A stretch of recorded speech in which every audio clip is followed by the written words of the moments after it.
ce qui est assez marrant, c'est qu'en termes d'essais et de comment dire de rapidité comme on a pu aller dans le mixage, ça a été assez exponentiel le premier morceau, donc on les a peut-être pas fait tous en l'ordre. On a commencé par 6 minutes 26, qui était le premier single, donc il a pris un peu plus de temps, le temps peut-être aussi qu'on s'apprivoise en matière de ce qu'on veut, puis toi aussi que tu abordes le projet qui est quand même pas forcément conséquent, mais assez exigeant sur en fait plein d'aspects différents, parce que voilà, comme pour y revenir, il y a l'épique, il y a le côté bande dessinée, il y a le côté très expérimental musicalement, mais il y a aussi le rock, enfin il y a beaucoup de choses qui viennent en même temps.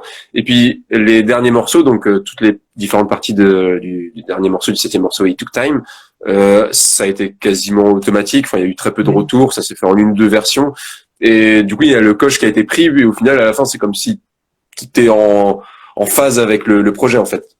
Mec, au début, il y a plein de possibilités et je suis prudent. Je te présente des choses et quand tu valides, je me dis il y a des choses qui sont acquises déjà. Donc il y aura toutes les questions abordées dans un premier morceau qui m'ont permis d'obtenir des réponses applicables aux autres morceaux. C'était autant de questions pas reposées par la suite. Donc en fait, au début, on pose 100 questions, après 50 questions, 10 questions, et puis après, on a plus de questions. Et la cohérence, elle est là. Quand tu as validé quelque chose, après, il y a un certain élan, dans...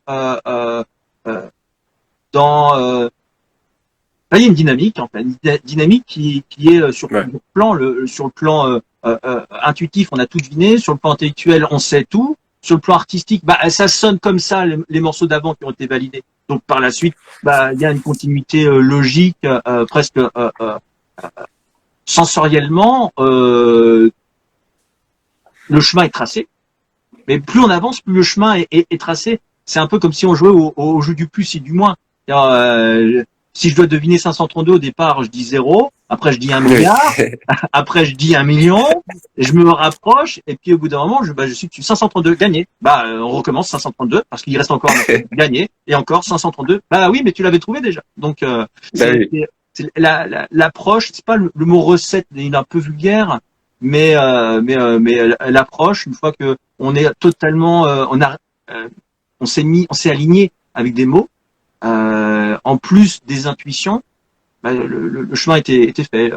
On avait notre. Moi, j'ai plus ça. Moi, j'ai plus ça en termes j'aime bien plus parler d'équations que de recettes parce que je fonctionne beaucoup avec les chiffres et les nombres ça peut être très chiant après dans la construction du morceau, mais je fonctionne beaucoup, pas forcément avec de l'instinct, mais avec des chiffres que j'aime bien réutiliser ou des nombres, que ce soit dans les paramètres pour certains filtres ou dans le nombre de choses que je veux mettre. Par exemple, comme je l'avais dit, il y a un morceau, je voulais qu'il fasse moins d'1 minute, mais vraiment que ça se joue à 59 secondes. Il y avait un morceau, je voulais qu'il atteigne la demi-heure. Et il y a 6 minutes 26 qui doit faire exactement 6 minutes 26. Donc voilà, il y a plus cette espèce d'instinct que vraiment de recette, qui sont 2 approches après qui se valent.